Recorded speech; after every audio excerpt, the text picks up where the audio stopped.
Nourdine Ayouch, fondateur de la fondation Zakura Éducation et acteur de la société civile. Le thème que j'ai abordé aujourd'hui, c'est celui des deux langues officielles, l'arabe classique et en même temps la mazère, dans la communication au Maroc. J'ai dit que la réalité n'est pas celle que nous voulons ou que nous souhaitons. La réalité, elle est autre. La réalité sur le terrain, c'est celle de la langue parlée par les gens.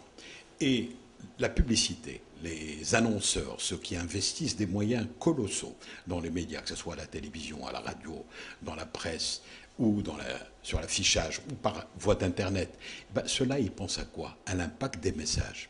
Si demain, ils se mettaient à les faire en amazère, personne ne comprendrait. Donc ils ne peuvent pas investir des sommes colossales dans une langue qui n'est pas encore comprise par tous les Marocains, au même titre que l'arabe classique.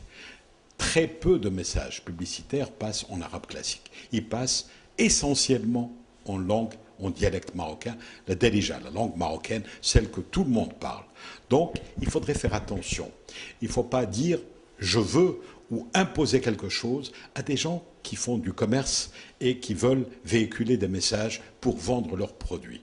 Donc, il faut savoir que l'avenir des langues officielles dans les moyens de communication n'est pas très rose. Je n'y crois pas beaucoup.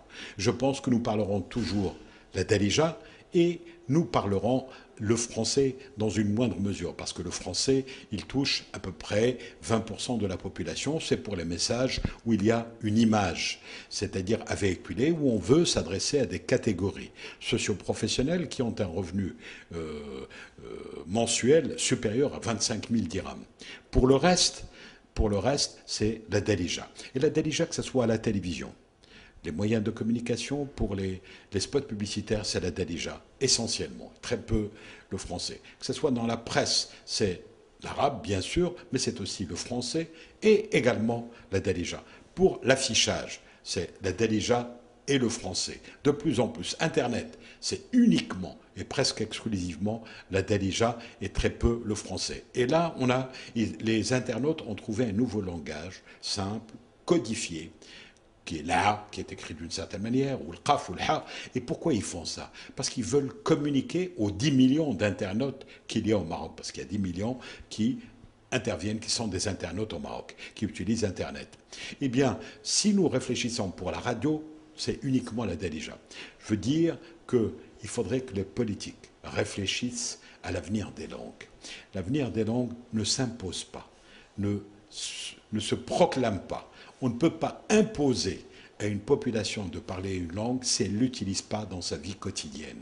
Et la vie quotidienne pour les Marocains, c'est la Darija, c'est la langue maternelle.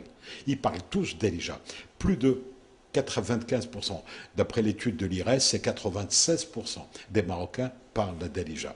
Donc, ça serait criminel de leur parler une autre langue si vous voulez qu'ils comprennent tous. La démocratie, la vraie démocratie, nous dicte de parler à chacun selon la langue, sa langue matérielle. C'est la même chose pour la mazère. Alors voilà une synthèse de mon